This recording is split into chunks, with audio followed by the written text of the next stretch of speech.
मरकजी सीरत कमेटी जिला अटक के ज़ेरे एहतमाम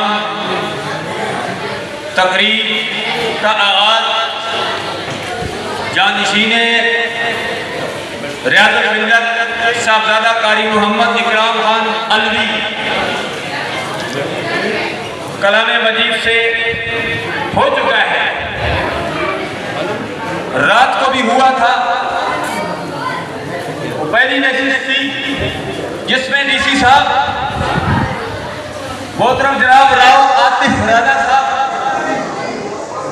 मेहमान खुसूसी थे। आज की इस तकरीर में अभी पैकर अखलाक मोहब्बत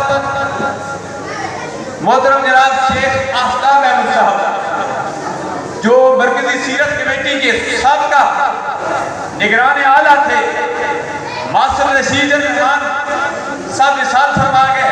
अब उनके जानशीन मोहतरम जनाब राशिद रहमान साहब, पूरी काबीना मौजूद है, हाजी मोहम्मद अरबाज सदर साहब भी मौजूद, निगरान आला हाजी मोहम्मद इलियास रिश्ती साहब भी मौजूद, शेख नासिर महमूद साहब भी मौजूद, नदीम रजा खान साहब नकाब के फराइज और शबीर मठारी साहब सोशल मीडिया के जरिए हमारा पैगाम पूरी दुनिया में पहुंचा रहे हैं।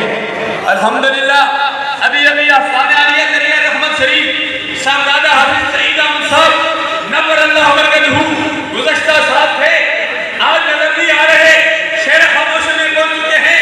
उनकी जानशीन साहबजादा हाफिज नसीम अहमद साहब वो भी तशरीफ रखते हैं। वो हमके केंद्रीय मोहब्बत डॉक्टर काजी अहमद हुसैन काजी साहब नाम और काद तो बढ़ा लिया, मैं किसका नाम लूं, जिसका खतीब अल्लामा गुलाम मोहम्मद सिद्दीकी साहब, सैयद सयाद हुसैन साहब, बुखारी जी बुखारी अस्ताना आलिया बाग नियाब शरीफ मुक़्तदर उलमाए किराम उस शाह के मुस्तफ़ा का नीचे ऊपर मीलाद पार्टियों की सूरत में 100 से ज़्यादा मीलाद पार्टियों की सूरत में मौजूद है। मैं दुआ करता हूँ अल्लाह तबारक व तआला हम सब की हाज़िरियाँ अपनी बारगाह अज़ीज़ में मक़बूल व मंजूर फरमाए।